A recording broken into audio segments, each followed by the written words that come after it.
Well, Joe Biden's been handing out medals of freedom like Brad Pitt hands out child support checks. You get a medal of freedom. You get a medal of freedom. You get a medal of freedom. Hillary Clinton received a medal of freedom this morning. It also looks like she's been receiving Ozempic, but that's a whole separate conversation. I'm not sure why she's receiving a medal of freedom. Maybe for owning the most pantsuits in one closet. Who knows? Now, Hillary Clinton, she's one of the most divisive figures of the past few decades. She called half the country deplorables back in 2016, then lost that election. She also lost in 2008, but nobody hates Hillary Clinton more than her stylist. What is this caftan? She looks like a gay man who just retired to Palm Springs. Who is putting Hillary Clinton in these caftans? She looks like she's auditioning for the off-Broadway production of Priscilla, Queen of the Desert. Hillary, this ain't it. Bill was also in attendance with Hillary Clinton this morning. They've been spending a lot more time together ever since they got Epstein. He would normally spend winters in the Virgin Islands. That is no more. Now, these two little hucksters, they look like the types who don't want to leave the White House, okay? When Donald Trump moves in a couple weeks, he's gonna have to check the guest rooms. He's gonna have to check under the beds.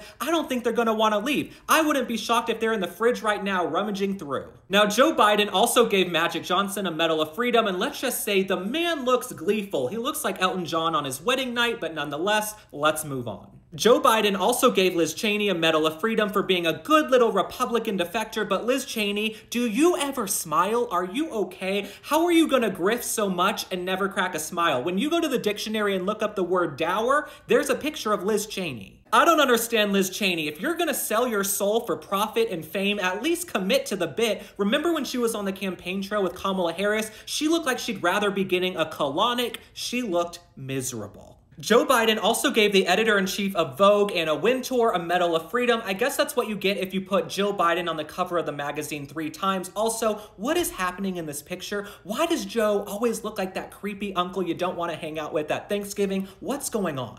Let's also not forget the last time Anna Wintour put Jill Biden on the cover of Vogue, her husband was out of the presidential race a few weeks later. This might have been a curse. Also, while we're on the topic, the fact that Melania Trump has never been on the cover of Vogue is a travesty. Even my most liberal friends, my friends who despise Donald Trump, they admit Melania is stunning, she's gorgeous. It'd probably be their top-selling issue of Vogue if Anna Wintour had the balls to put her on the cover. If there's one thing I've realized the last few years, the Medal of Freedom has really gone downhill. It used to mean something, but Joe Biden, after he gave one to Megan Rapinoe, that woke liberal soccer player, it's just been downhill from there. He even gave one to Nancy Pelosi, who then led a coup against him months later. I don't know why she deserved a Medal of Freedom, maybe for being the best insider trader, allegedly. At this point, I think Joe Biden's staff is just punking him. They're putting names in front of him to see what they can get away with. Joe Biden gave a Presidential Medal of Freedom to Bill Nye, the science guy. What has this man done to deserve a Medal of Freedom? Joe's got a few days left in office. Who's he gonna give a Medal of Freedom to next? Octomom, that very mindful, very demure person. Who's gonna get one next? Because apparently it means nothing. Joe Biden also gave a Medal of Freedom to George Soros, who didn't even show up to receive it. He sent his son, Alex. I'd also be remiss if I didn't point out that Alex Soros is engaged to Huma Abedin, who's Hillary Clinton's longtime aide and best friend for decades. If there's one thing you and I know by now, it's that this is all one big club and we're not invited, we're not a part of it. All right, my friends, thanks for liking and following. Drop a comment. Tell me how you feel about everything going on right now. If I go missing, it's probably because I've ticked off the Clintons and the Soros in this one video. I will see you on the next one. Bye.